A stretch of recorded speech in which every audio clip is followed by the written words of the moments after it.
I'm very pleased to be chairing this session A4, Digitizing in Theory and Practice. My name is İpek Türeli.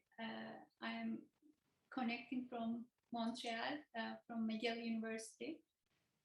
We have two papers in the session, both on case studies in Israel. The first paper is entitled Site, Archive, Medium, and the Case of Lifta.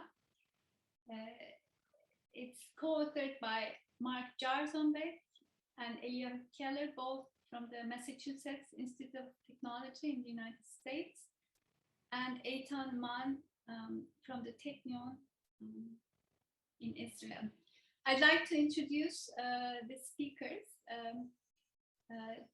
Dr. Mark Jarzonbeck is professor of history and theory of architecture at MIT. He's very well known to the IASTE community. He works on a wide range of topics, both historical and theoretical, from global history to contemporary philosophy. He's the co-founder of the innovative Global Architectural History, Global Architectural History Teaching Collaborative, GAHTC. He's the recipient of the Architecture, Urbanism and Humanities grants from the Andrew Mellon Foundation for GAHTC, and author of several very well-known books, the most recent of which is Digital Stockholm Syndrome in the Post-Ontological Age from the Minnesota University Press. The second member of this team is Eliyahu Keller, an architect and a PhD candidate in the History, Theory, and Criticism of Architecture and Art program at the MIT Department of Architecture. He is co-editor of Scatter, the 46th volume of the department's peer-reviewed journal Thresholds. And Eitan Man is an architect and game developer, currently pursuing a PhD in architecture at the Faculty of Architecture and Town Planning at the Technion Israel Institute of Technology. And prior to the Technion, Eitan earned degrees at Tel Aviv University and a smart degree in design computation from MIT School of Architecture and Planning. Please go ahead. Thank you, İpek, for the introduction and organization, and good to be back at IASTE virtually and hopefully in the future in body. I want to welcome everyone. Good morning, afternoon, or maybe early evening, depending on where you are in the world, to the session. We will present work conducted during an experimental design research workshop within the MIT School of Architecture and Planning, taking the site of Lifta, an evacuated Palestinian town just west of Jerusalem, as our object of consideration. The aim was to develop pedagogically oriented virtual reality platforms that took into account its historical and archaeological complexity, both real and imagined. Students developed their thematics following site visits, interviews, and research, and designed virtual experiences of the village, its multiple histories and narratives. The desire to situate buildings or sites in complex conditions of their making or reception has become commonplace, but recent decades have seen a growing interest both in geographies and histories that were left outside the Western canon. But here we wanted to tackle sites of cultural trauma, sites that seem to need more than just photos and texts. The sensory technologies of virtual reality allow students a valuable type of on-the-ground experience, but the issue for us was not to develop immersive realism, but to use the power of VR to move from one site to another in the form of imaginary leaps so that one can come to terms with the different valences that are at play. We also hoped that instead of seeing Lifta as an outlier in architectural history, perhaps a long footnote into some chapter, we can see it as a way to start the conversation about architecture at its most foundational level. Is LIFTA perhaps not an excellent way to teach architecture at the starting point? The hope of the exercise, which brought in students who knew little of anything about the site, was for the students to observe their own learning process and map out a strategy that would help shape a pedagogical track through the site that others could use. The theoretical basis of how the students worked was complex. The current tendency to call all multi-person work a collaboration belies situations like this. What collaboration usually implies is a group of experts working together where the ignorance of one is covered over by the knowledge of the other. In that way, collaboration as a method almost always fails to acknowledge ignorance itself. We wanted the students to accept the fact that they came to both project and site not knowing very much about either, so that they could see themselves operating toward a pedagogically useful product while simultaneously being within the epistemological, ontological space of their own learning. We were asking them not to become experts, but to find a voice. The results were tactical in the sense that we, the sponsors of the workshop, did not propose a linear beginning to the history of the site, nor did we propose a final position that needed to be taken. Instead, we wanted the students to see their design as a compass through the site that could be passed on to the next person. We stressed this in order to avoid the problem of a student wanting to make an artistic statement that referenced only his or her subject position, but that could not be handed down as a research platform for other people in a similar position. The aim was a working through, as defined by Sigmund Freud, rather than a working toward. For Freud, the process of working through, durcharbeiten, was linked in the context of psychological trauma to a person's will to recover. It was a form of truth that the patients had to internalize in order to go forward. We thus purposely picked a particularly complicated site, a Palestinian village located on the slopes of the western entrance of Jerusalem, evacuated and depopulated by Israeli forces in 1948. Lifta is one of the only remaining Palestinian villages that were neither completely demolished or resettled by Jewish Israeli population following the Israel-Arab War of 1948. Nestled between the highways and cliffs leading to modern-day Jerusalem, it is a wounded landscape where the marks left by state violence and the wear of time and nature are extremely visible. Surveyed and excavated repeatedly from the end of the 19th century to the most recent survey conducted in 2017 by the Israeli Antiquities Authority, its material remains, its history under different governments and empires, its place within the Israeli-Palestinian conflict, and its uncertain future all demonstrate the multiplicities of history's writing and construction. Within the dominant Israeli narrative, the village's biblical history points to the site's existence as the border between the lands of the tribes of Judea and Benjamin, as it was described in the book of Joshua in the Old Testament, and confirmed supposedly by various ancient maps. In recent Palestinian history, Lifta, as mentioned, was one of the largest towns within British Mandatory Palestine. Today, in its ruined state, it waits for the return of its original occupants, and it is often a battleground for activists from both sides of the political map. In between, the history of the village is speckled with unique stories and dates back to the 13th century before Christian era. The only village to survive in such a remarkable condition, it remains as a living testimony to the common cultural landscapes of the region throughout thousands of years of history. An enormous archive of documents, surveys, testimonies, and stories was collected by us and the students to bring out the tension between narrative, representation, evidence, and myth.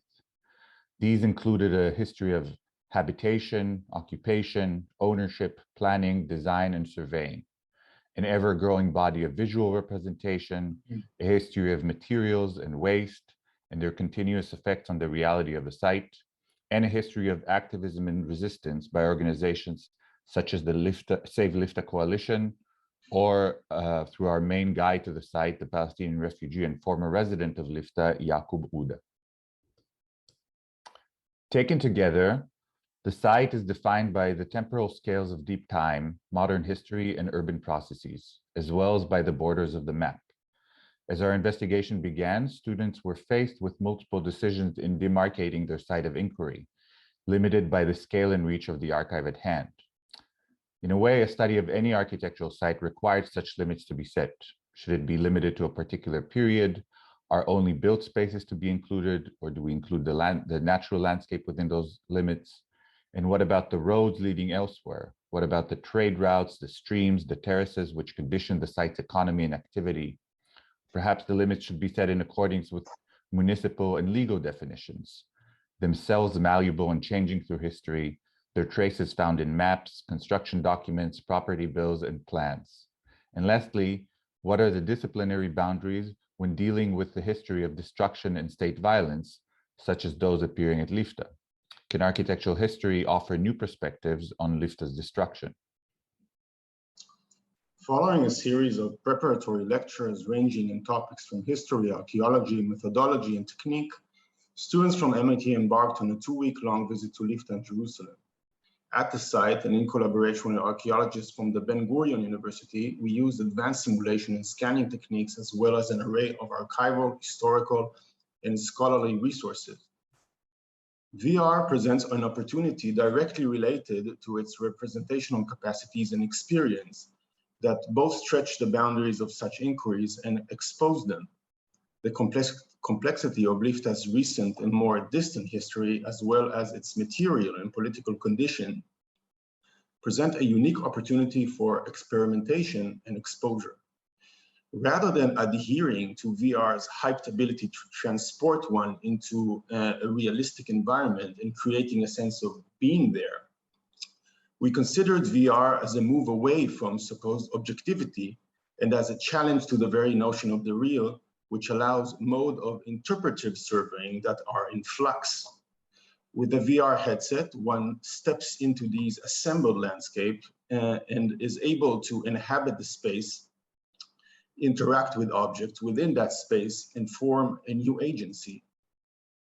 As a first step, a digital model of the entire site was produced by using a drone. This model served not just as a site for the interpretation by student teams, but also as a type of portal for their projects. In each project, the site, its various interlocutors, its archival resources are all composed in the service of the narratives constructed by the students. The digital models collected on site were then imported into a game design software to facilitate the design and curation of the installation. Here, a certain gaze is injected into the space, allowing for a kind of a creative process to be employed by the visitor, who composes a world of fragments offered and authored by the designers of each narrative. We asked the students to use the digital mapping as a way to explore the archives while stressing that there are many types of archives. Some obviously already exist and can be mined, like those mentioned. Some, on the other hand, exist only abstractly, like newspaper articles or sets of postcards, but still need to be curated in order to tell a story. Some archives have not yet been created, but can be both created and curated at the same activity, like interviews or on-site documentation. And finally, there are some archives that can be works of art or fiction and move between disciplinary realms. The project, as test cases, aim to further the potential of immersive technologies as a pedagogical tool and to open the critical questions that arose from the research and the work. Can historical evidence be spatialized within the detailed context of the materiality of the site? What does an immersive form of representation entail for the pedagogy of architectural history? And what possibility that this framework offer for conveying the complexity of Lifta in relation to other similarly complex sites? Using these materials, the works that the students created weave three independent yet complementary narratives. The first focuses on the foundational spring on the site, the second on the physical material from which the site is dominantly composed, and the third focuses on apertures in the site and their own histories. Focusing on the history of public rituals and present conflicts around Lifta Spring, the first work, titled Stories of the Spring, begins inside a depopulated ruin of a house overlooking the village's water source. Finding archived photos of the house's residents and triggering texts written by the early 20th century Palestinian ethnographer Tawfiq Naan, the visitor encounters the spring's contested past and present. Later, as they stand by the water, visitors encounter a variety of daily objects and are exposed to daily conflicts occurring in Lifta between religious Jewish men who claim the spring as a purifying mikveh while preventing the access of women to the site, at times aggressively. In the background, one can notice another reference, a visual excerpt from the work of Palestinian artist Raida Adon. Placing empty dresses around the spring, the artist asked to represent Lifta's houses, now emptied of the bodies that used to inhabit them. The second work focuses on Lifta's stones. Here, every scene takes place in a space that represents a different moment in the life cycle of Lifta's most dominant material. From an excavated cave to one of Lifta's older houses, then a late Ottoman era residence, a renovated house still occupied by an Israeli resident, and ending in a collapsed ruin.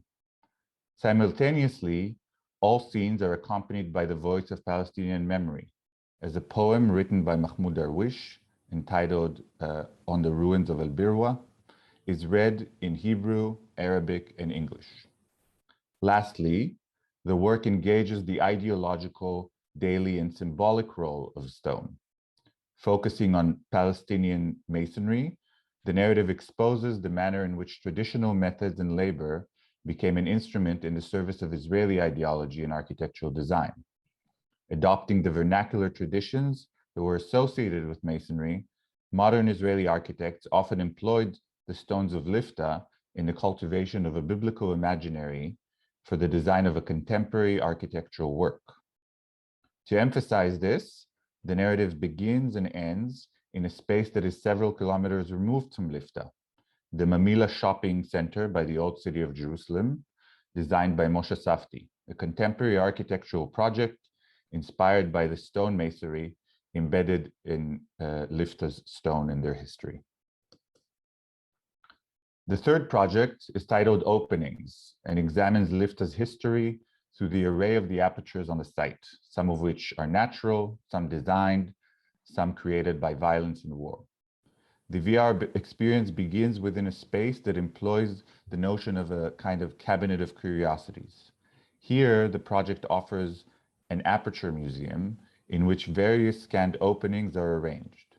While some apertures offer entrance to spaces in Lifta from which they were extracted, others lead to archival texts and images related both to the site itself and to wider questions regarding photography, vision, and documentations.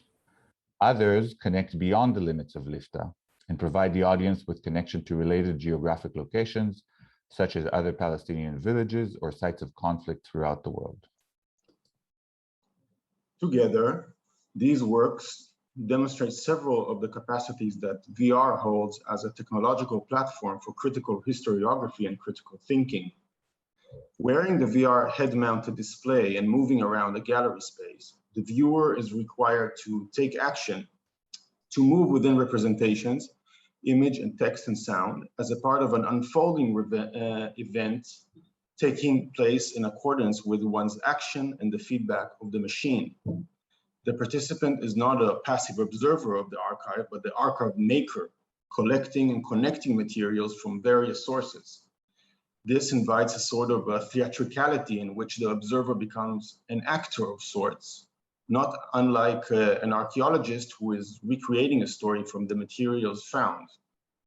The archaeologist's imagination, not unlike that of the VR designer, is this in this particular scenario constitutes a kind of dramaturgy, in that it resembles that of a choreographer or a director who organizes the behaviors and actions of anonymous individuals within bounded spaces in a meaningful way.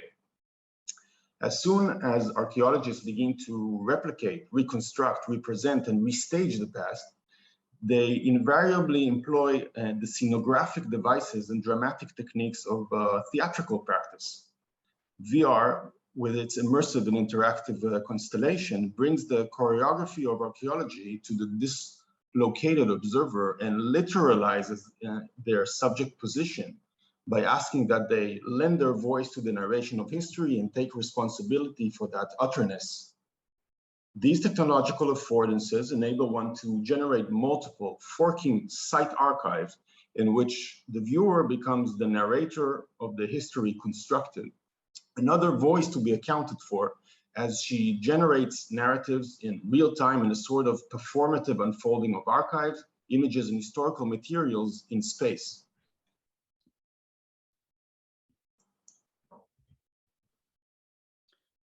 In our view, these results and the whole enterprise was just a test run. It was limited by the constraints of funding, time, travel, and even by the inherently complex dynamic of working together. But we feel that VR is a pedagogical tool in expanding our understanding of an architecture, and its history and place in the world is just beginning to be discussed. And even these constraints for us were themselves part of the theoretical armature that we sort of want to put in place. By placing artistic and historical interpretation in this type of dialogue and intention with one another, we can begin to open new ways of thinking about the past, as well as its representation and immersion in the present. The point is not to do better history, but to unpack history in context and defy linear reasoning, and in ways that allow for interpretation and discussion. Thank you very much. Thank you so much. Now we are going to move to our second paper. Our second paper is entitled Developing a Digital Humanities Approach to Future Archiving, a case study of the postmodern architectural legacy of Tel Aviv. Its authors are Dr. Yael Alwal, Dr. Kartiaka Date, and Dr. Zafir Feinholz. And architect Dana Silverstein has also joined their team. I'd like to briefly introduce the team. Dr. Alwal is an architect and assistant professor in the Faculty of Architecture and Town Planning at the Technion in Israel. She heads the History and Future of Living Lab at the Technion, and she completed her PhD in architectural history at UC Berkeley, exploring the history of Israel-Palestine as a history of the gain and loss of citizen housing. Her research was published in the monograph Homeland, Zionism as Housing Regime, 1860 to 2011. And she has many articles published in academic journals. Dr. Alwal chaired the research group Re-Theorizing Housing as Architecture at the Institute for Advanced Studies in Jerusalem in 2019 and 2020. The second member of the team, Dr. Kartiaka Date, is an architect from Mumbai, India, and is currently a postdoctoral fellow at the Technion, Israel Institute of Technology in Haifa. He completed his PhD in design theories and methods at UC Berkeley. Dr. Feinholz teaches at the Technion and the Reichman University in Herzliya, and his research interests are in the history of modern architecture of the 20th century and conservation. And last but not least, architect Dana Silverstein graduated from the Technion in 2018 and continued for a joint master's PhD, and is currently remotely supervised by Dr. Alwal, and she won several recognition awards from the Technion Graduate School. So please go ahead, yeah. Thank you, Ipek, for chairing this session, and thank you everybody for joining. I'd just like to mention that I'm associate professor. Congratulations. Yeah, for a while now. This, everything was submitted such a long time ago. Anyway, let me share my slides.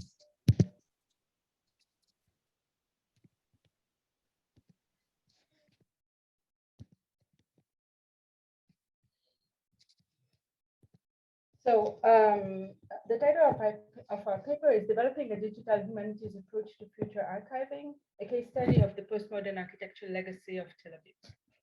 Our research project aims to combine methods of computation in architecture with the historiography of the built environment towards developing a new architectural archive, the Future Archive, whose archival principles and methods challenge contemporary archiving.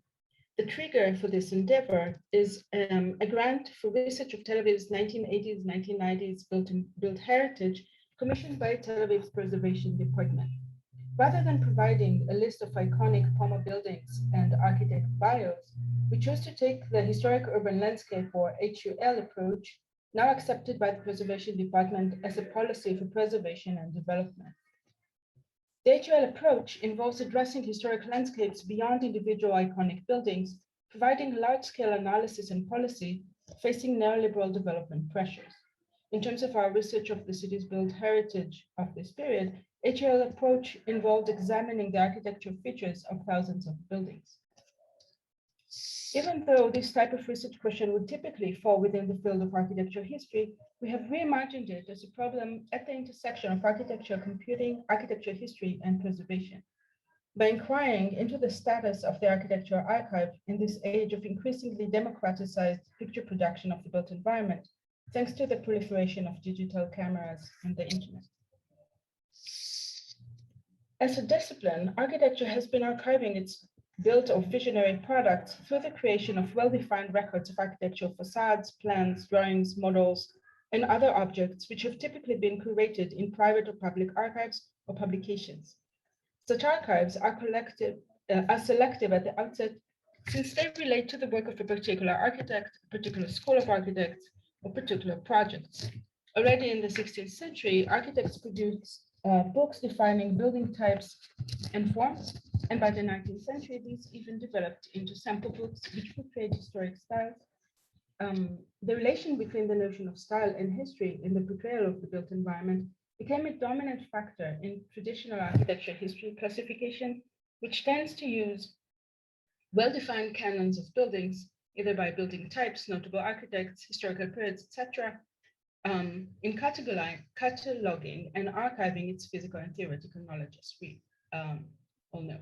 These methods were based on the idea that style types or the oeuvre of the architect could be recognized through the identification of elements in structures and spaces and categorized through an imaginary lexicon. These methods of categorization were dependent on creating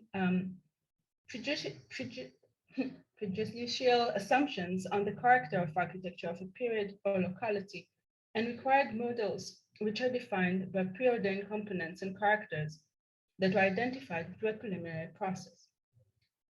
This process is, in concerning Western architecture, tends to define these components according to the architectural important centers of design innovation, and assumes that architecture and urban planning peripheries should be defined according to these main classifications.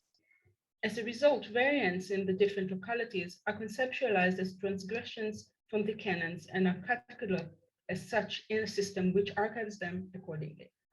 Moreover, as is well known, the archives is a system of hierarchy within each local landscape, privileging iconic unique buildings over mundane fabrics, with immediate implications on the availability of archived materials, therefore on the nature of research questions and of accepted historiography.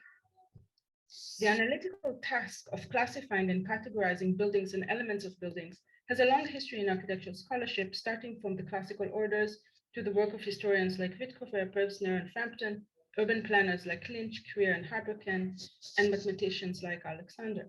The desire to identify the enduring abstract relationships underlying the specificity of multiple buildings has motivated these efforts. Yet, such efforts to identify forms, patterns, and types are marked by subjectivity and specific cultural standpoints. These have been criticized for being reductive by architecture historians and have been largely abandoned. Just okay. The central method in architecture history thus remains the close study of a single case, typically a building or building complex, and its canonization, therefore introduction into the archive, exactly the process conducted for Tel Aviv modernism. The architectural canon, specifically, and the understanding of the built environment broadly, has been shaped by these debates about the possibilities of abstract categories and systems. So departing from traditional archival approaches towards new archival principles and a digital humanities approach to archiving, we started using digital tools to accumulate and store a large database of images of building facades and building details across Tel Aviv.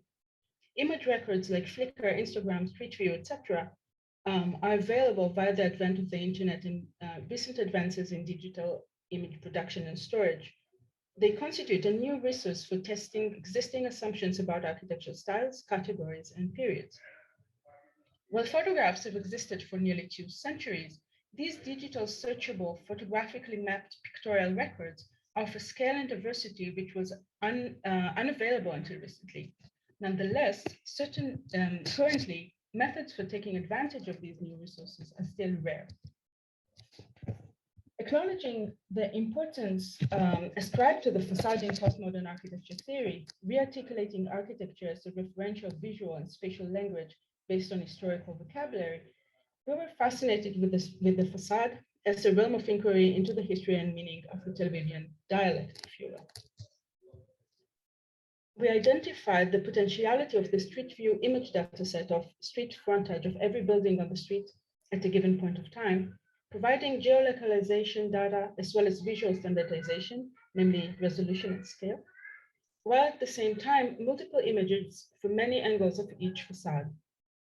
We found the use of Google Street View an intriguing tool for the study of postmodern architecture in this peripheral city.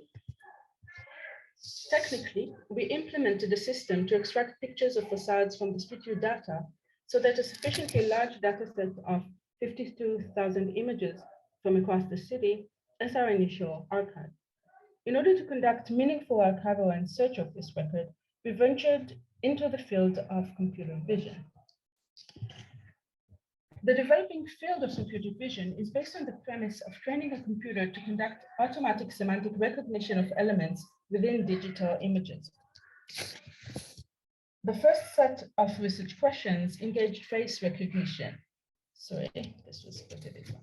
Based on identifying a set of finite elements, eyes, nose, etc., composed together by a fixed syntax, the challenge involved identifying unique individual faces accurately. A second set of research questions involves phenotype recognition, shoes, birds, etc., and categorizing specific objects automatically in the relevant category. This challenge involves training a computer to extract semantic meaning from certain compositions of elements. Within certain realms of expertise, for example, ornithology, which is the branch of zoology that focuses on birds, phenotype recognition is based on expert knowledge. Computer vision scientists have therefore been working with ornithologists and bird watchers in order to develop what they call computer vision with humans in the loop, relying on human expert training of algorithms in developing automated extraction of semantic meaning from images. Computer vision of the built environment has been developing only since the 2010s and includes 2 different approaches to the question of classification tested so far. The first uses existing knowledge and expertise in art and architecture history for training computer algorithms in identifying a predefined set of architectural elements, similarly to what have been done for birds. In this case, researchers classified a number of architectural styles to produce a code book of visual words and applied it to images of windows in central Vienna. They were then surprised to find incoherences in Baroque architecture.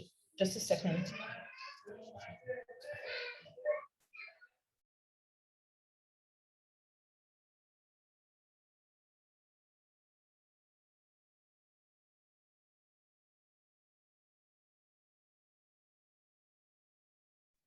Sorry.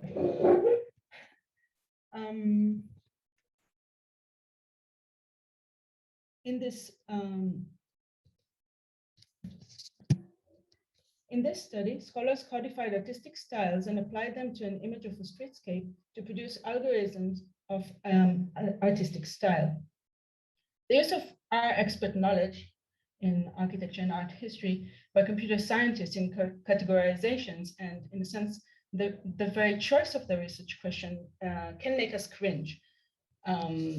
Miscommunication across fields is partly why there is no expert data for meaningful categorization of building elements beyond style at the moment.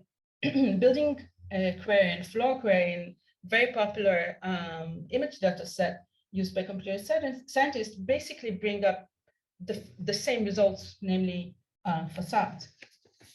But what we happen to be fascinated with facades, seeking ways for meaningful semantic readings of facade elements.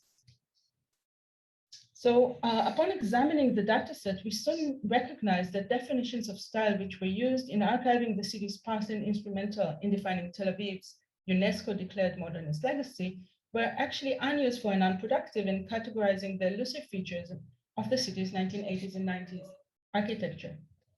Research avenues attuned to elements of already canonized styles like the Vienna study were therefore not appropriate for us. As architecture historians of Tel Aviv, our approach was defined by the need to create a theoretical system based on historiography that will allow archiving beyond style. This was extremely relevant for a city whose architecture and planning history corresponds with, yet deeply differs from, those defined by the canons of centers in the postmodern period.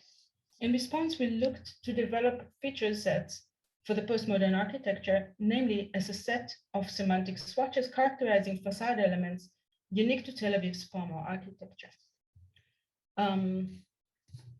which my colleagues call swatching the city, or the challenge of posting the modern in Tel Aviv. Tel Aviv, as a test case, offers both opportunities and challenges for a visual archive of postmodern architecture vocabulary. In the 80s, postmodern architecture found its way to Israel's cultural and economic center, Tel Aviv, but when applied, its impact and forms were different from those in Europe or America.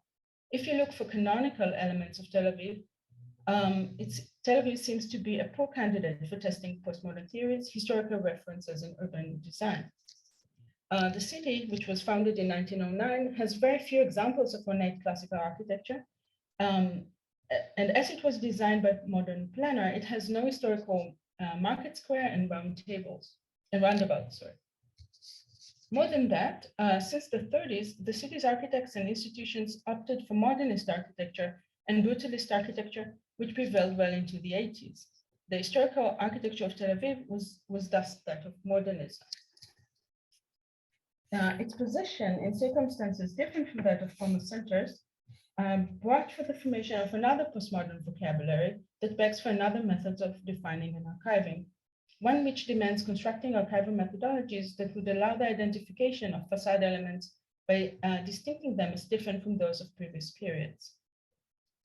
In this manner, our work was in many ways that of visual archaeology, working on identifying the characteristic fragments from the chronically relevant layer to examine the findings in correlation with very vigorous historical research of planning regulation, building theories, etc. These served creating a list of elements or features. We then used the list to define swatches or markers that could be easily used on a digital platform in order to highlight different characters of the period. The swatches could then be applied to thousands of digital photos that can be archived and then browsed. This process fit the research confinement of style, offering that instead of using formal features according to the existing literature and postmodern theory as a guide for making formal buildings in Tel Aviv. Through the process, we discovered that digital inventory demanding building a specific local theoretical database of the period, since not all of them corresponded directly with what we knew from the literature. The arrival of postmodern thinking in Tel Aviv in the 80s coincided with a growing need of change in the city after 2 decades of sharp decline. Since the 70s, many of the city's dwellers opted to leave the city for the suburbs, and the city became derelict, with its population reaching the lowest number since the 60s.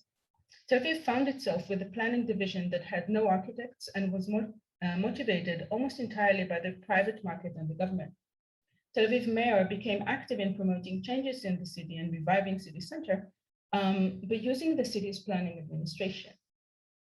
Mayor Lat recruited architect Maya Sif as city engineer, bringing with him from his studies in Harvard the new ideas of urban design and urban renewal. The new planning division went through structural changes involving the hiring of many architects to work in the several new departments, making the architectural discipline again part of the city's planning agenda and introducing the urban design paradigm to Tel Aviv's urban planning. These developments corresponded with a growing interest in the city's built heritage and its conservation following the White City exhibition of '84, and renewed interest in Israel's modernist heritage of the 30s and 40s. Historical references in Tel Aviv's Pomov period therefore addressed the city's modernist fabric with neo-Bauhaus details like ribbon windows and round balconies. By the beginning of the 90s, the growing interest in built heritage generated the Fourth Amendment to the Planning and Building Law, which made municipal authorities responsible for conservation of historical sites. In response, the Planning Division established the city's Department of Conservation, headed by an architect who returned from conservation studies in Italy, the famous Nizza Metzger-Smog.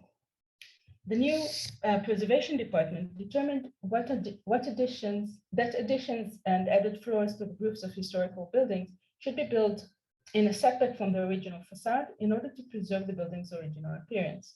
We identified this as a swatch we termed villa on the roof, referring to 2 added floors on top of existing buildings listed for preservation.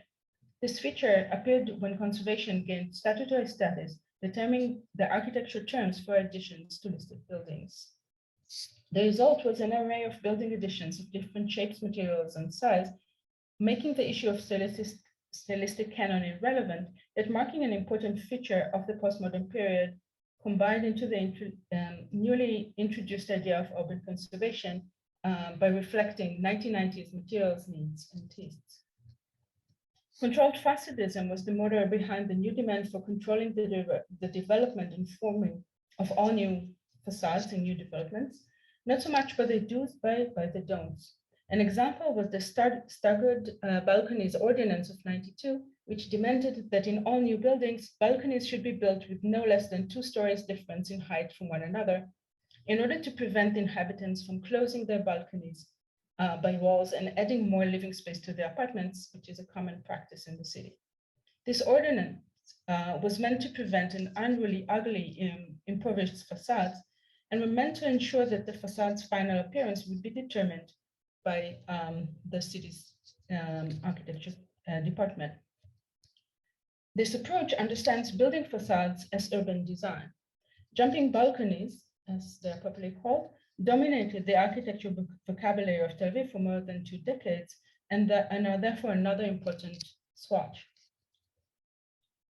Bringing the swatches back to the digital computerized tools, we discovered that they allowed us to create an archive which was not forcing postmodern with a capital P on our understandings of the city, but rather allowed us to understand postmodern as a historical and aesthetic phenomenon.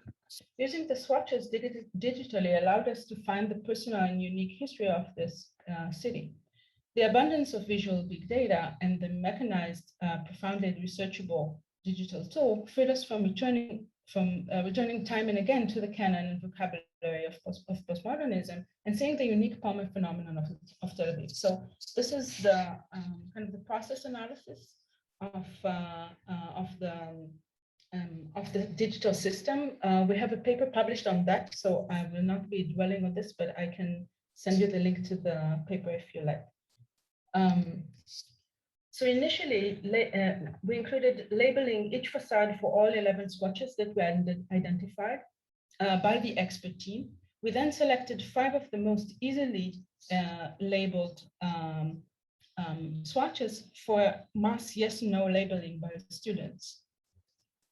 The swatches that we chose were staggered balconies, 3D facades, color and materials, buildings above 4 floors, and images which were not good enough.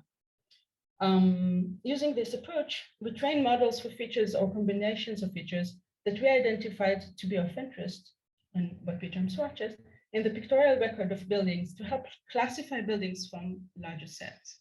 We now have labeled pictures for a given set of features, including 4,370 on the staggered balconies and 8,500 on the not good enough category, with a total of 54,432 images. So what we propose is learning from Tel Aviv. The use of big data and visual digital archiving offers challenging yet intriguing new ways for developing an archive of the city. While traditional architecture historical research was dependent on the printed word and image, and with that was defined by a few examples. Comfortably located in the dominant centers of European and American culture, the ability to store and digitally examine, classify, and upload enable us to reread the story of the building, city, or country in many different methods and forms. New methods and technologies offered by digital image analysis, archival, and search challenge traditional archival principles and methods and allow identification and classification of variants in built environments, which goes beyond globally approved canons. It allows identifying local variants of any given period and time span and offers, if not requires, other methods of specification, a new approach to the analysis and applying of theoretical and historical knowledge in the face of the rising accumulation of building data, with proposing non-hierarchical archival principles and technology. In a way, these new methods can bring us back to the architectural traditional archives of details, forms, and samples, but to use them now to take these archival methods beyond the bonds of style. They're very important when we are to archive the architecture of the periphery, where the characteristics of canonic style are not always applicable, as we found when we came to create this visual archive for Tel Aviv's POMA.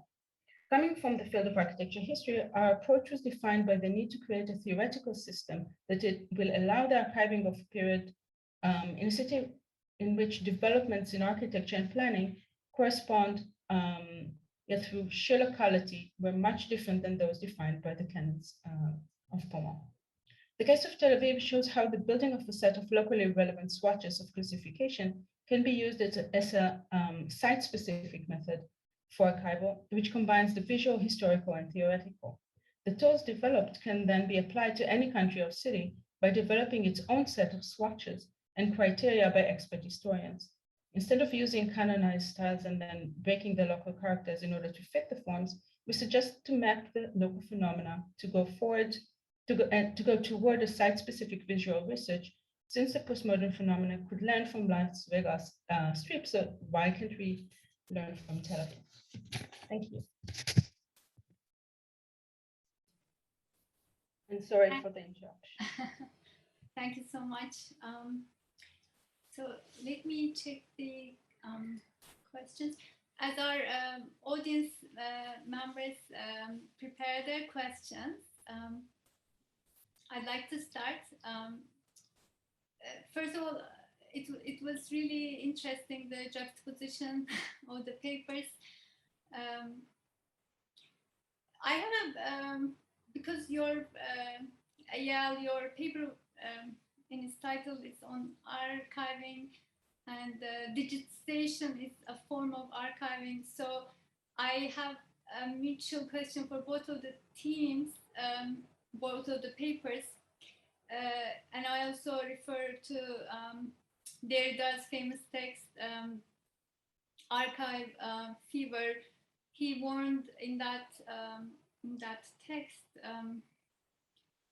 that archivization produces as much as it records, and that even if it may be produced by marginalized groups, which is not necessarily the case here. Materials of the archived past have the capacity or ability to homogenize or delete aspects of the past. And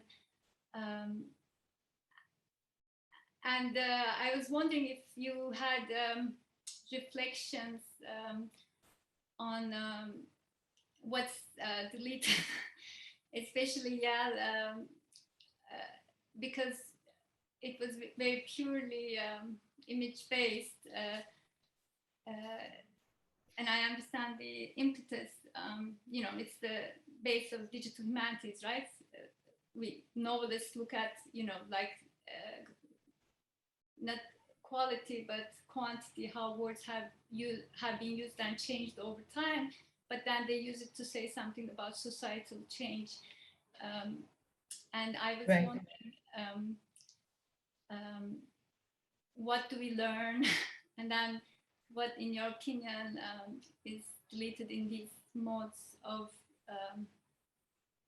archiving? Okay. Both the papers could reflect on this question. Right, of the many. So first of all, what we have been,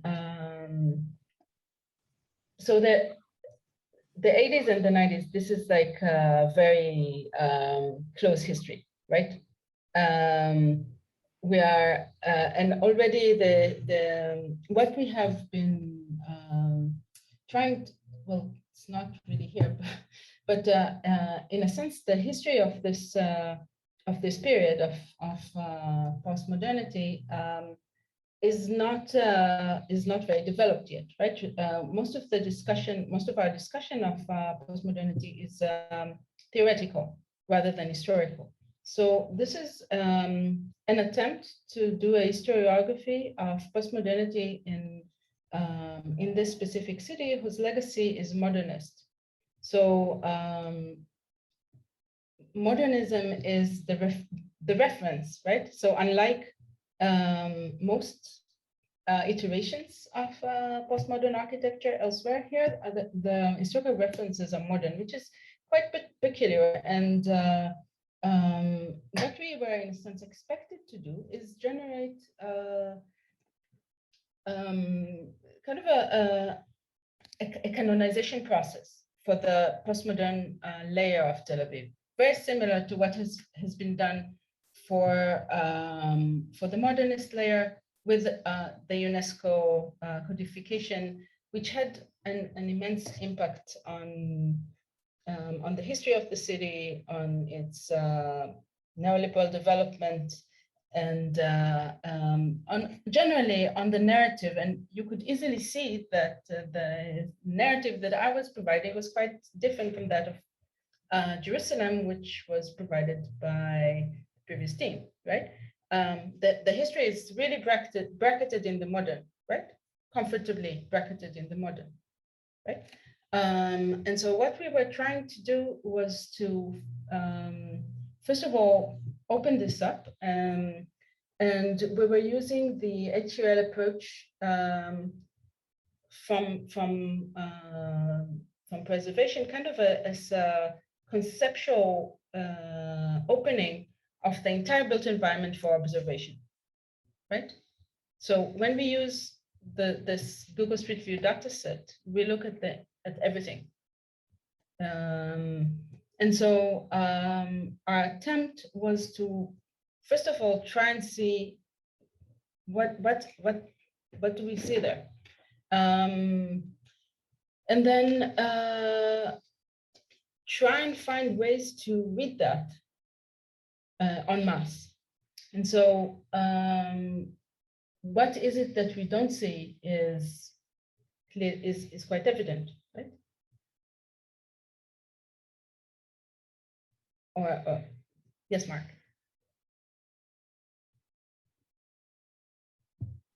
Sorry. I mean, the one of the strengths that I see in your project is that you are looking at sort of, you know, instead of architecture as a building, you're looking at its semantic pieces. And I think that's, already, an interesting way to approach it, dismembering the building into sort of components and realizing that these components have, in some sense, their own little mini autonomous histories that can be sort of leverage to the bigger history, right? So what is the history of balconies in Tel Aviv? I think it's a pretty cool thing. Now, you couldn't do it in Boston because Bostonians, don't really do balconies, but we have basement apartments and, ground, things like that, as every graduate student knows. So there might be things that are more unique here, and as you say, these are sort of site specific semiotics.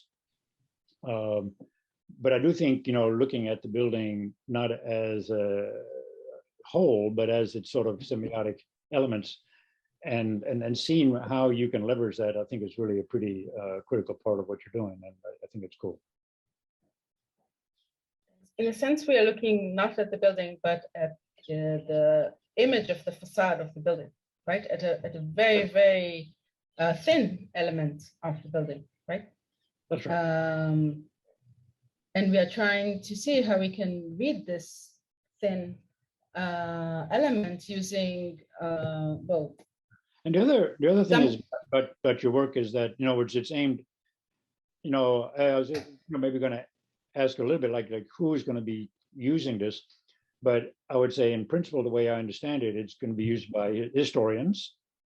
Also, in a way, there's a history theoretical component, but also, let's say, by practitioners, who are interested in, how do, rooftop villas work, in Tel Aviv, or how do certain types of balconies or window fenestrations work, through history and time.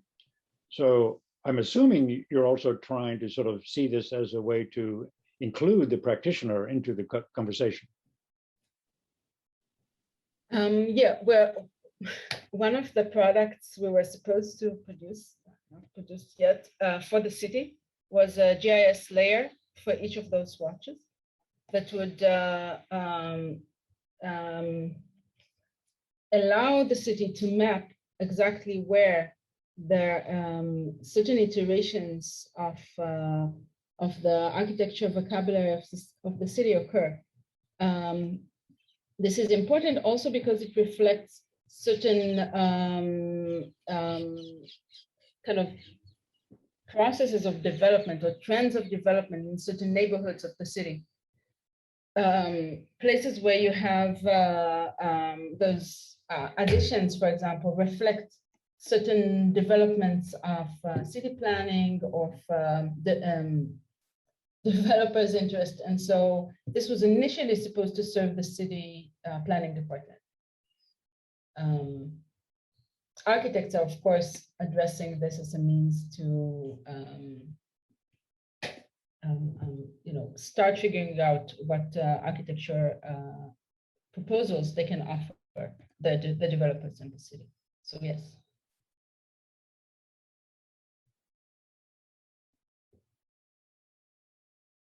I think maybe in relation to your question a little bit about our project, I do think that there's a kind of almost opposite approach. I think the projects are kind of counterparts in a way. Precisely because I think it's not that our project necessarily is aiming to recover some unknown or to do that, but I do think in a sense that it is precisely this kind of, let's say, giving voice to the image. So kind of almost like animating the thing that is perceived as an image in a more broad sense. So not necessarily just online images, but even the image of the village, the image of the spring, the actual images that we collected, and kind of giving them a different light through their narration and exploring the way that they're narrated.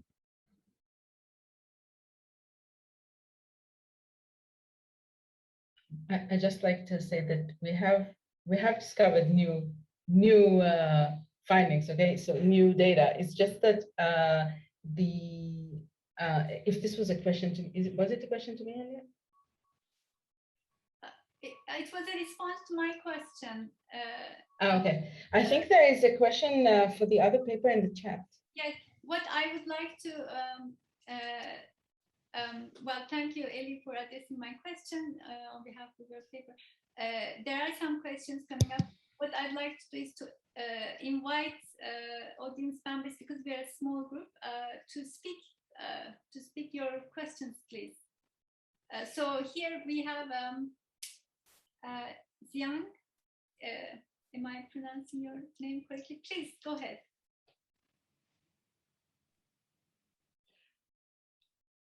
Thank you very much, everybody. I just have a quick question for our first presenters. And I think I can feel that potentialities of VR as a new medium to facilitate, to document, to archive, and make the site itself as an active archive, and bringing people into it rather than listening to the historiography in a more prevailing ways, documented, written by historians or those experts. I think this is a really positive turn in terms of this technological medium. I'm just wondering, in terms of the idea of multiple narratives, the idea of engagement with something deeper. You mentioned deeper memory, deeper mapping, deeper kind of geography in your paper. I wonder, what do you think of that kind of link for that as a practice? VR, this medium, engage through architectural design workshop as a practice, how this practice can facilitate something deeper with the existing, with the historical, and also something in the memories. I hope I make it sensible to you with my written ones. Just maybe a few beginning points on that. So remember, our project is oriented towards pedagogy. So we're not trying to get to necessarily a deeperness as such. And we're also bringing in people who know nothing about the site. So they're, from a, let's say, scholarly point of view, their work is going to be very shallow. But we wanted to take that criticism, so to speak, off the table, because we wanted to have them observe themselves going from sort of zero to something, so that we don't sort of give them the answers as to what depth is. They have to find it. And, so that depth that a foreigner brings to the site will be different from the depth that a local person might have. And we also wanted to validate that view.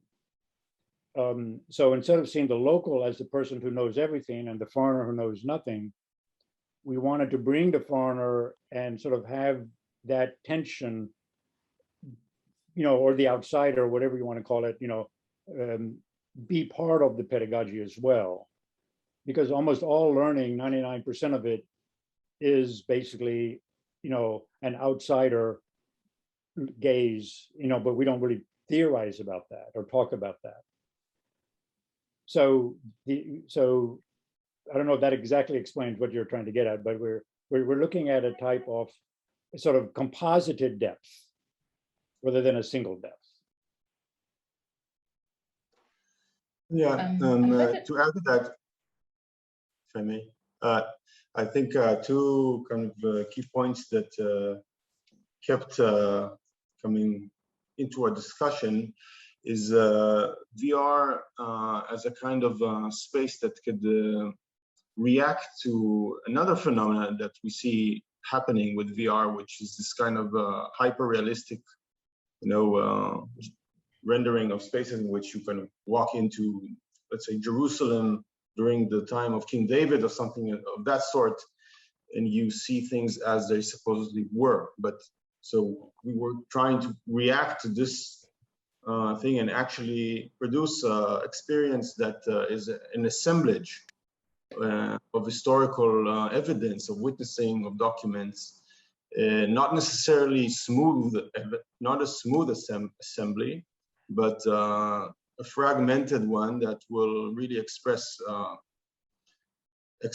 the patchwork of historiography. Sometimes that certain inconsistencies appear, and so making these inconsistencies apparent. And another thing I think was interesting was that during the work on site and hearing some of the narratives and stories of past inhabitants that were living in Lifta, and there was a kind of always a reference from the specific geography of Lifta to other places.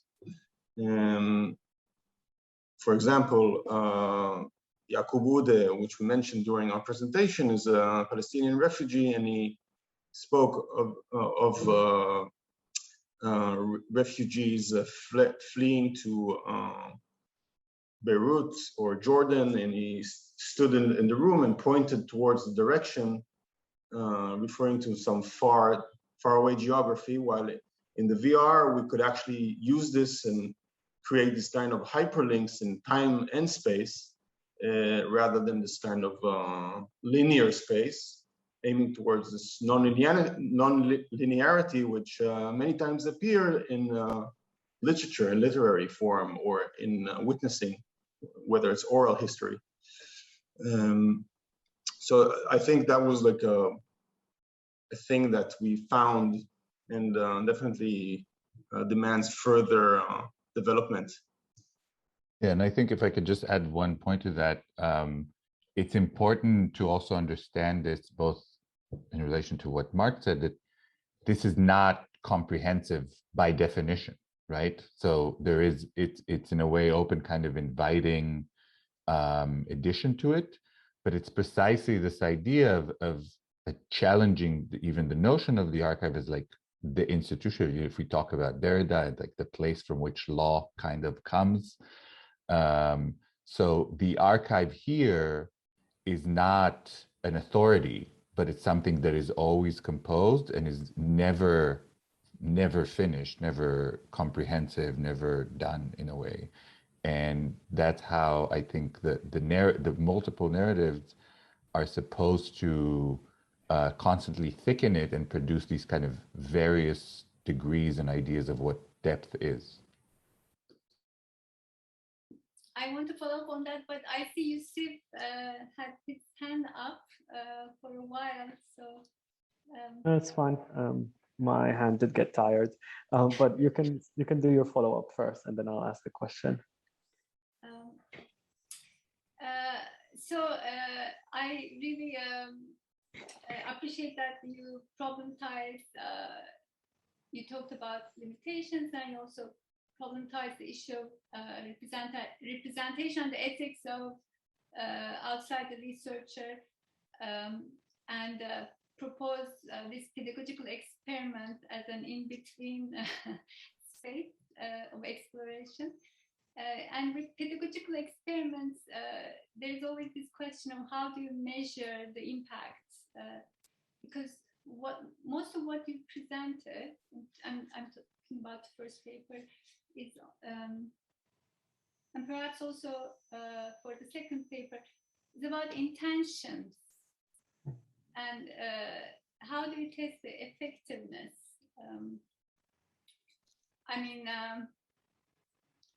For example, do the students gain increased awareness of violence in the settler colonial country that the US is?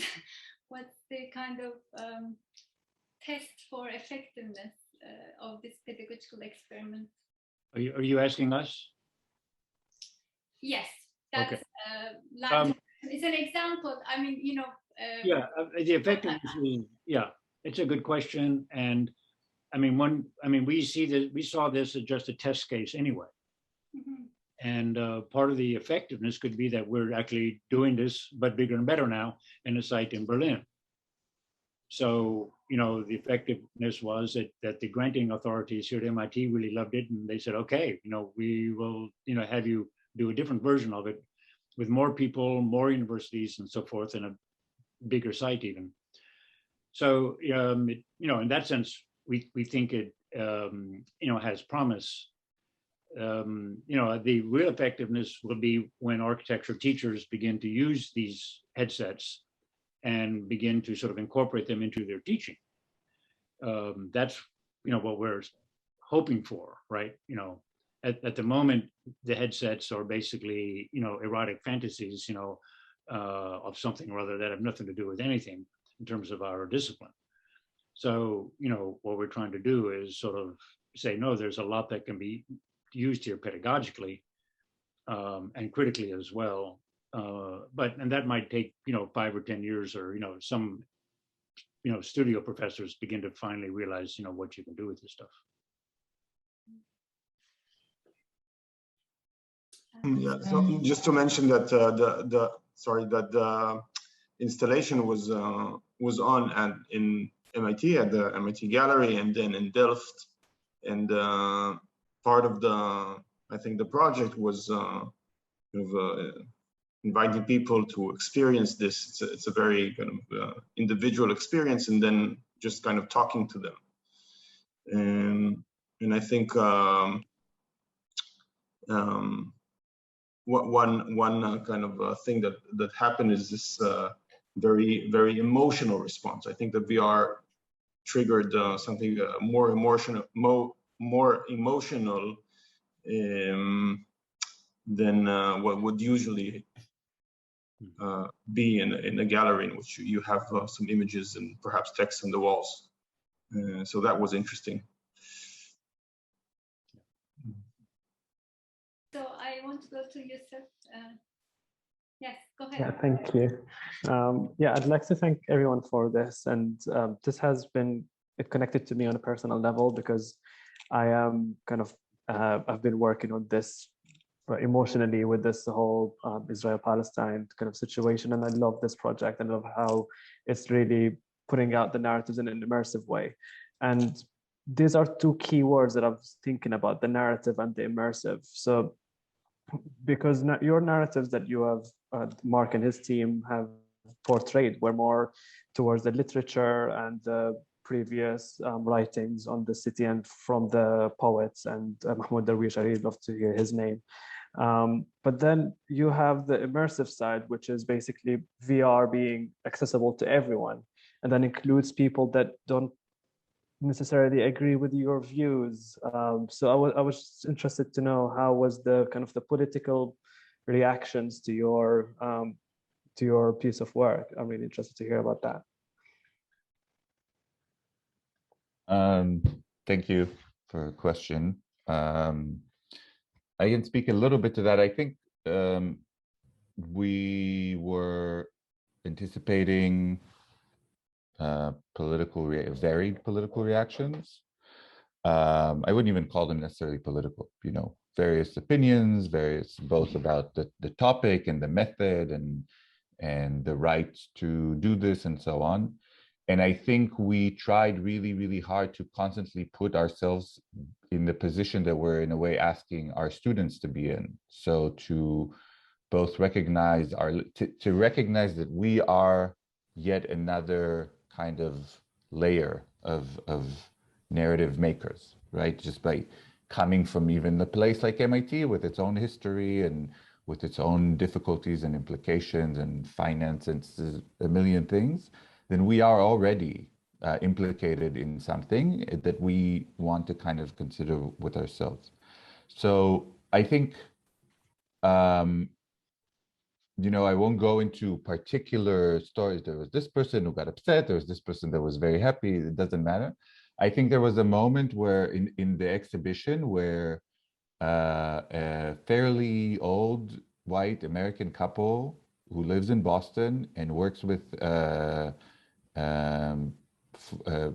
Palestinian immigrants in Boston showed up because they heard about this thing, and they went in and they saw, and they've never been to Palestine or Israel.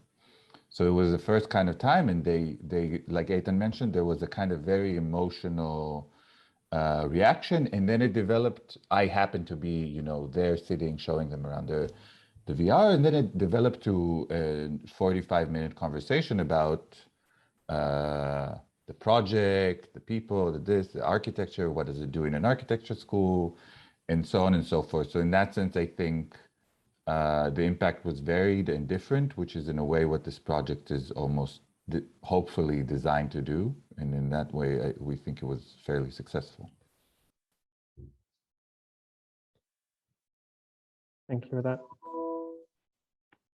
Please go ahead, Nizar. Well, thank you, everybody. I have to say, I very much enjoyed the parts that I've attended of this session. I had to move in and out. Hi, Mark, and hi, Yael. Good to see you both. One of the reasons that we actually put this session together had to do with the fact that we actually had 3 papers. It's unfortunate that one of them slipped out at the end. And the 3 papers were actually authored by 3 individuals, as you can see. And the 3 of you, or at least the 3 papers, dealt with themes that were somewhat similar. And all of them use technology in different ways. But I actually see it somehow to similar ends. What I'm left with, and in a sense, this picks up on Yusuf's question, is the politics of investigation and the politics of creation, because you do both. You engage in an investigative exercise that looks at history and reconstructs it in a certain way and then generates a very specific narrative. But you're also very conscious, as the example that Ellie just gave of that couple that came in. So I wondered, what did you have in mind initially as an audience? And whether I can describe the politics, or I can actually talk about your project as representing your own individual political stances, or is it deliberately designed in a manner that is somewhat open to other interpretations, which I don't see, but I'm interested in getting to know that. And I think that the same applies even for the project that Yael talked about, because again, the focus, as you have emphasized, is mainly still on facades. It's the reading of the building as we see it in this form. So I just wondered if you can speak a bit to that. And I, again, know of where you as individuals stand on some of these issues. So the question maybe is asking too much. But one of the other things that I definitely want to make sure that I tell you, I spoke to Mark about that, and I'm telling that to Yael. We have the intention of putting together a special issue of TDSR on basically digitizing history. And I think both of your papers fit very well in it. So I would strongly ask you to consider submitting it to the journal at some point in time. That's it. Okay. Go ahead, Mark. Okay, just read them quickly about to reinforce Ellie's point, and or maybe get myself into hot water here. I don't know. Regarding the political, often this situation, the political, is already there. It's already formed. It's already voiced. It's already a finished deal. And students are expected to often, feel like, okay, I have to go and I have to defend X or defend Y and so forth like that. And, this forecloses often an exploratory project. And so what we wanted to do was tell the students, don't worry about the political. You're a 19-year-old, 20-year-old kid. Your understanding of the political has 20 years or 30 years or more to go. But we want to put you into a hotspot and have you, in a very tactical way, operate and begin to learn in a very tactical and more humble position of learning, rather than forcing you to, in some sense, adopt a political worldview that may or may not be relevant to you when you get back to Boston. So that was our position, was to sort of tone down the problem into something more like a standard research project, but in a very, that one where the traction and the track towards the political is there, but at the beginning of the political, not at the ready-made end of it, and introduce these 3 teams to that process of learning what it means to operate in a hotspot. And, not asking them at the end, okay, who are you going to, march in the street for yet? Hopefully they will do something, but we don't know. That wasn't a requirement. Would you say it's you had an apolitical method to address a political. No, we're not apolitical. Otherwise, we would have chosen some other building. No, of course, I know that you're not somewhere. apolitical, but what you described right now is an apolitical method. Yeah, we ourselves have strong political views, but we didn't want to sort of start with those as the entry point, as the portal into this project. So it was, in that sense, not apolitical in the sense that we are apolitical. It was a withdrawing of the political from its hegemonic role in the political space itself. Okay. So that there's a way to have a conversation without being suckered, directly towards the political. Yes. And I think if I just could add a couple of sentences, I think those things appear once you start doing the work. I mean, you can't read about masonry as much as you want. If you do a little bit of work, you can't read about stones, or you can't read about water and leave it there without very quickly finding out the politics of it today, 50 years ago, 100 years ago. Can't read about the Bible. And I think this is what the site offers, in that it kind of exposes how the political is ingrained in the stones, in the water, in the people's lives, in the lives of those who aren't there anymore, and so on. But to begin it, like Mark says, as a political project, is to then give precisely that one finished lens that will inevitably permeate all others, but that we didn't want to limit the students towards. Yeah, did you want to respond to Nezar's question? Yes, of course. Of course. So the political is within the archive. So in this paper, I was kind of trying to tap at that because we know that. Okay, so I did not want to really dwell into this, but the political is part of the construction of the archive. The archives define the archival objects, all of the system that determines what is archived, right, is making certain research questions possible while making others impossible, right? You cannot do historical work of non-archived data, right? And so so our project is explicitly political in our argument that we should open up the possibilities of posing new research questions by making the archive, first of all, introducing more data into an archive, and then producing archival tools and methods that would make other questions that are at the moment not possible, possible. Okay, so our case study is really just an excuse, okay, for this future archive. So this is what generated the research question, the funding, whatever. It's not important. I mean, not really. It does have such, some importance within the context of Tel Aviv historiography, but it's really not the purpose of producing this future archive. My last point in the paper was that this the methodological tools that we are trying to produce are kind of a box, okay, that you can use this box to include a lot of data of other cases, right, with different stakes, different political implications that would enable people to pose new questions about those other places. Okay? And for this is the learning from Tel Aviv argument. It's not really about Tel Aviv postmodernism as it is about how do we study a city, how do we understand what is possible in terms of research. So yes, we took a very different, because we chose this seemingly apolitical case study, we took really the opposite. As the first, I think Ipek said, it was really the opposite perspective on this geography, right? We did not. Lifta is really one of the most, how would you say, top of the shelf examples for how political this place is, right?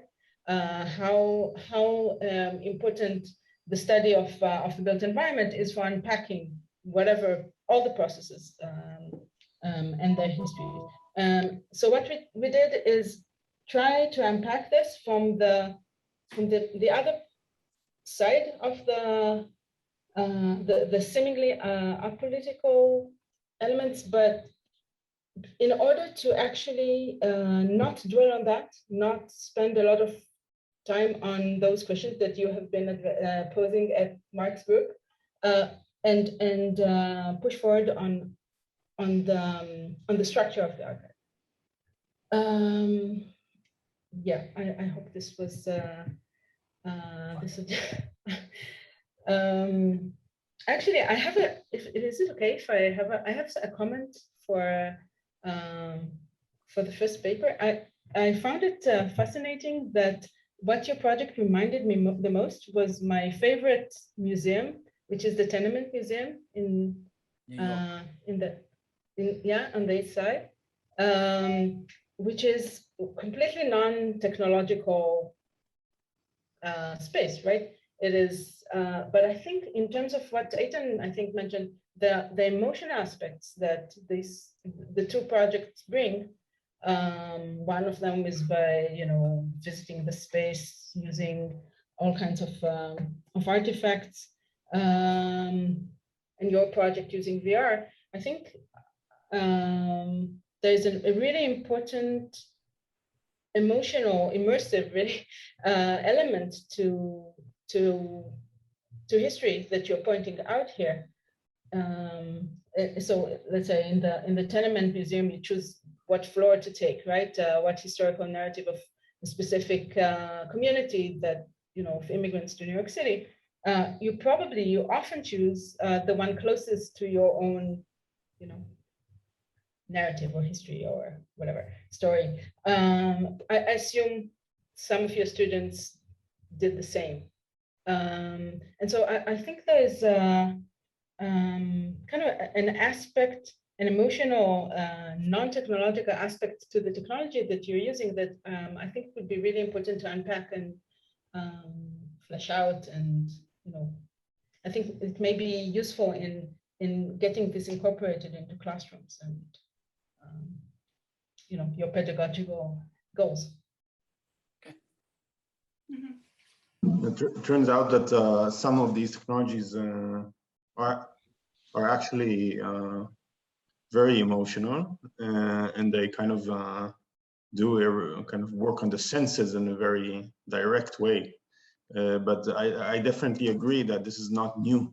It's not a new invention, but rather kind of a reinterpretation of other practices, such as this museum you are describing, which I don't know, but it sounds like a fascinating museum.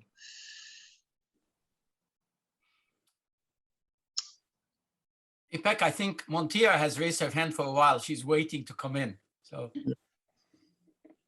go ahead, please, Montia. Hello, everybody. I'm coming in late to the session, so I'm sorry I may have missed some of the earlier points of the earlier papers. But I actually had a similar point to Yale, but maybe I'll kind of embroider it a bit more. I was very moved by what Eli said about the reaction of that couple to your project, and but I was also struck in relation to two other papers that we've seen. There's an ongoing session now in parallel to this, so you would not have had a chance to listen to it.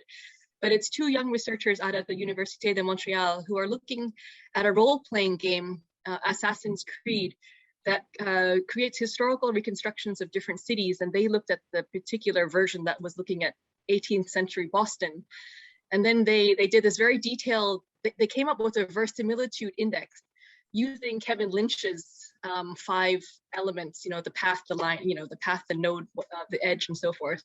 And then mapped the game versus historic maps of Boston to see, on the verisimilitude index, how so-called authentic it was. And then they found out that actually from a form-based perspective, it wasn't very very, very high on the index. But then they concluded that it didn't matter because for the players of the game, a reasonable sense of being immersed in what they thought was some version of Boston was good enough. So in a sense, that was interesting. And then to compare your project with Pui Peng's comment at the end of his keynote yesterday, which was that, you know, no matter how good the virtual simulations are or the recordings of Dunhuang are, they fall short of the essential experience of being at the place that he's reminded of every time that he goes. You know, the water, the wind, the sounds, and so forth. So, I wonder, from the point of view of, from a kind of a point of view of people who are creating these kinds of experience, what is the craft behind achieving the emotional affect? Is that part of your effort going in, and kind of what you know? Okay, that's a great question. I'm just going to jump in here, and I'm sure my colleagues will have something to say too.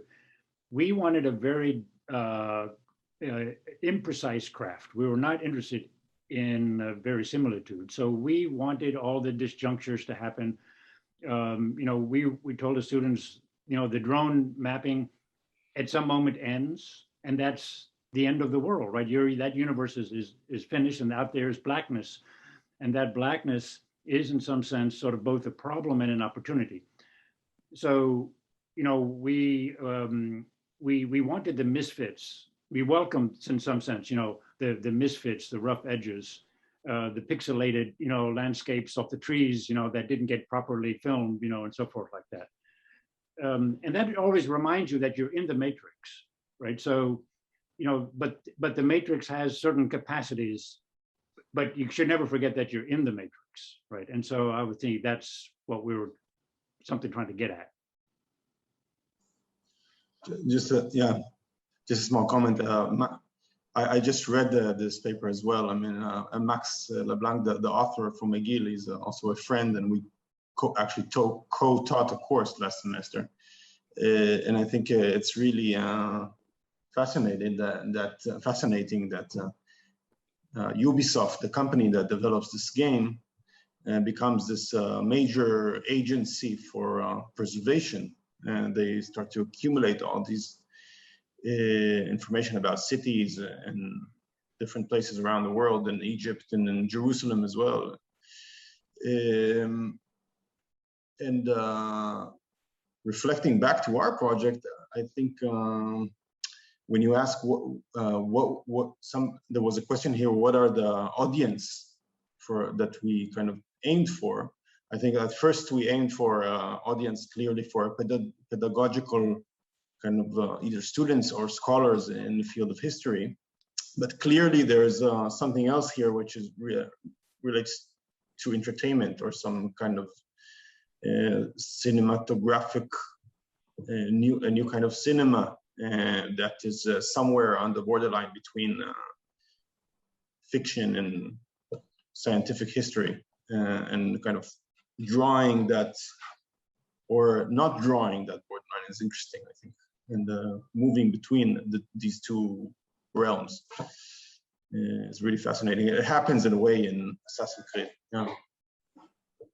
Yeah, and I would say just to intervene a bit, I mean, in terms of how do you create the feeling of pathos? Is that something you go for, or is it something that it is solely at the discretion of the viewer? It's probably somewhere in between. I think people were, you know, for instance, the Stones project, it could be a very kind of, you know, still technical drawings and so on, but suddenly, you know, they went and recorded stonemasons, and suddenly you have the voice of Nasser Rabat, one of our professors, reading Mahmoud Darwish, and kind of in the background, and it's mixed, and they have applied some, so they were clearly working towards some, you know, design, artistic interpretation, atmosphere, but it's always this elusive, very, very elusive place. I don't want to say, you know, if the student is successful, it's successful, but to a certain point, I think VR has its capacities. I know there's some research been done about VR and empathy, and there are quite a lot of projects that engage that capacity, but it's not a given.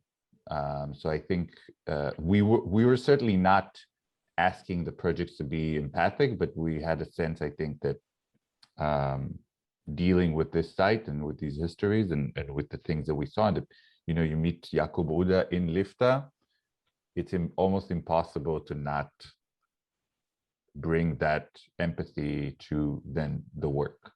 It's almost contagious.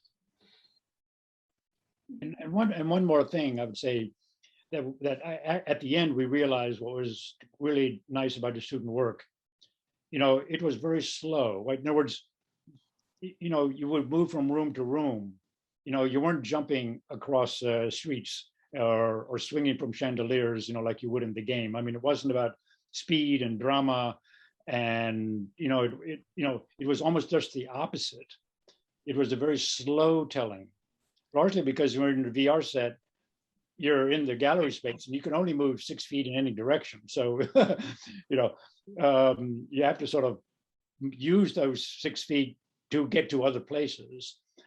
So you're not, you know, being acrobatically engaged in the environment, which is a little bit the fallacy, you know, of some of these games, right? You're actually relatively stationary. It's really your head that's doing the moving, you know, and focusing the VR on the sites that have the little red dots, and then that, you know, booms you out into another space and so forth. So it's in a way, I think, being actually constrained in your body, but moving mentally or moving very slowly and cautiously because you see a wall and you're going like, you know, am I touching it now? You know.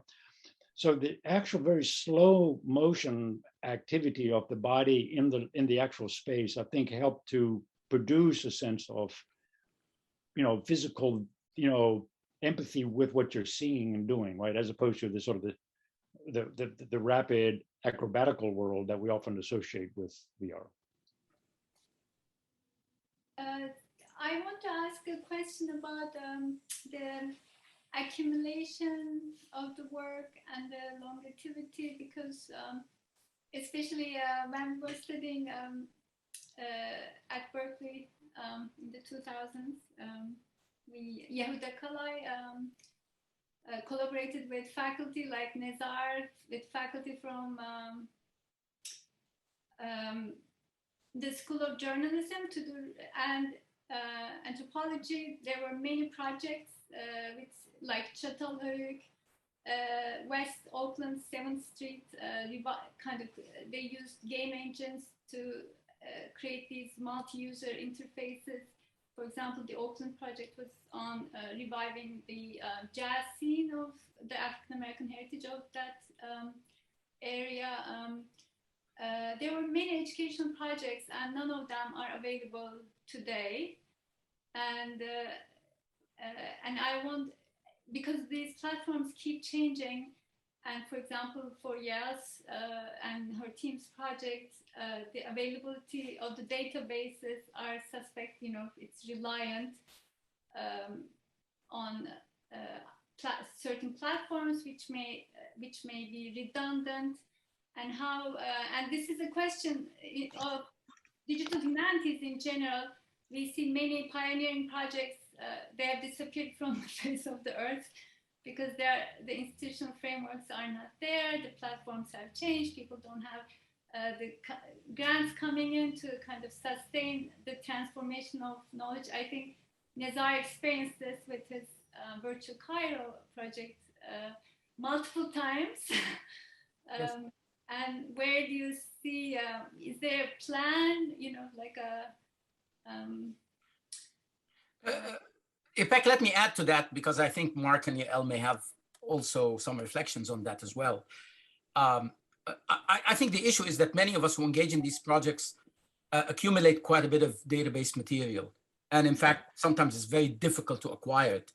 And once we have it, sometimes it's difficult to share, either because the mechanisms of sharing it do not exist, or even if they do exist, they're not necessarily picked up on. So I did a project called Virtual Cairo, which was funded by the National Endowment of the Arts back in 97, 98. I redid it again with very small grants in 2007, 2008. 10 years later, the technology had fundamentally changed, but there was no way I could start again from scratch.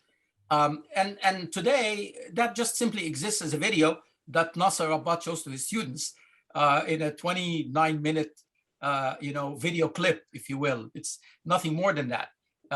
It is no longer the immersive experience that it was meant to be. And part of the reason is because the technology has changed so much, and even the means of getting the information and digitizing it for that technology is no longer the same.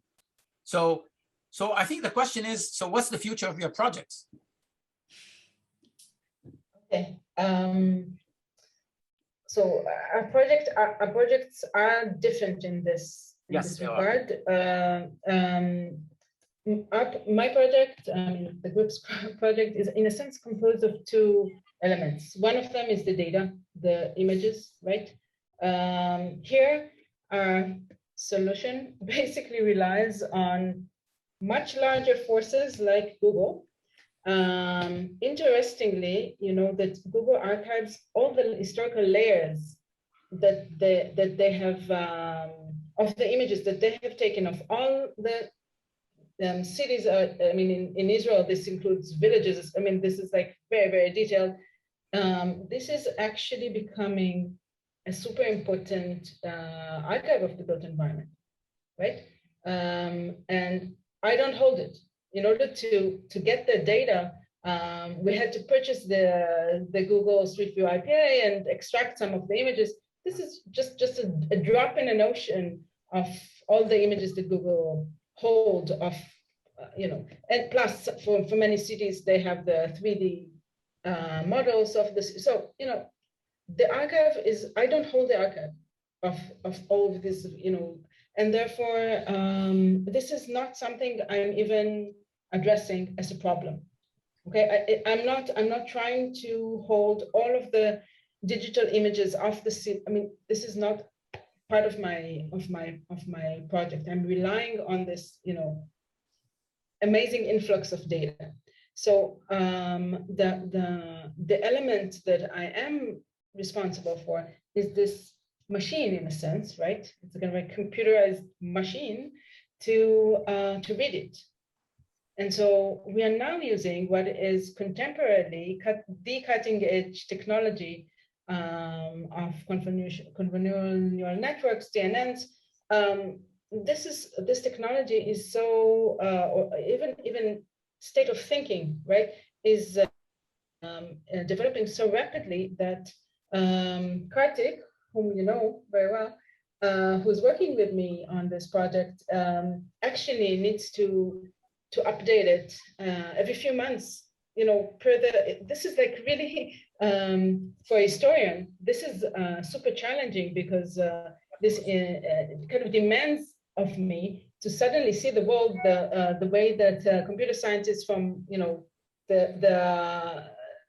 building in front of our building actually they have to be super updated on developments in those machines, which us as historians, well, we don't work this in this pace, right? So it kind of requires me to take this fast route, which I'm not used to. So this is for me, the technological or ontological, let's say, change, right? On even taking this project. And so for me, this is a really important challenge, because this means that I would need to have a person. For me, this is a person rather than anything else, a person who is able and willing and capable of understanding both technology, computer science and architecture, so they could be part of the project and could read the problem and could read the technology and help me make this machine, right? The machine is really, it's nothing, it's just the capacity, it's the knowledge, it's the so this kind of different from, I think, from the challenge that you were facing with virtual Cairo. But I must say that the capacity to actually talk cross-disciplinarily with computer scientists has been a setback for this project for a number of years until I was, able to overcome this to the point where I'm now, okay, which is really not where I want to get. I'm now a member of Israeli Young Academy, where we're trying to do interdisciplinary collaborations. Within Israeli Academy, there are, kind of collaborations between historians and computer scientists, and also, anyway. And part of it is trying to generate those links that would make this kind of projects possible in the future, in kind of establishing a milieu of people who could be part of such projects. This is a real challenge here. Mark or Ellie or Aitan? Yeah, and I think it's a great question. I think the UNESCO addresses this question as well in the last convention, what to do with all these materials. I think I would love to hear your version on it, because I think you have a lot more experience with that.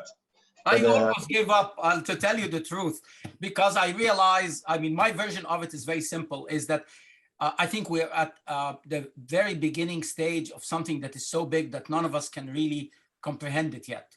And in a sense, whether we like it or not, we will continue to work in our little silos. And every now and then we may find that there's something in our silo that intersects with someone else. But I absolutely have no solution for it. And I've totally given up on tremendous material that I've made for Virtual Cairo. It took me 7 years to produce the first video.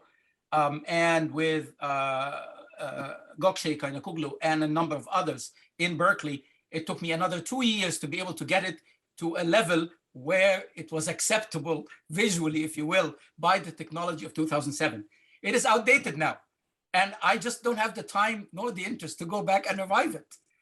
So it's a somewhat pessimistic view. And I'm sorry I interrupted you. I still want to hear your view on it.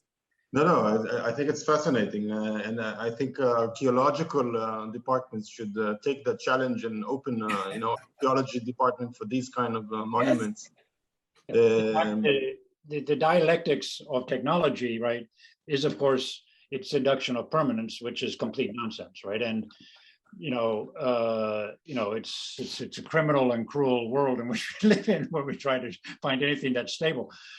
We have the distinct advantage in a way that the Lifter project basically ends today with Yaste.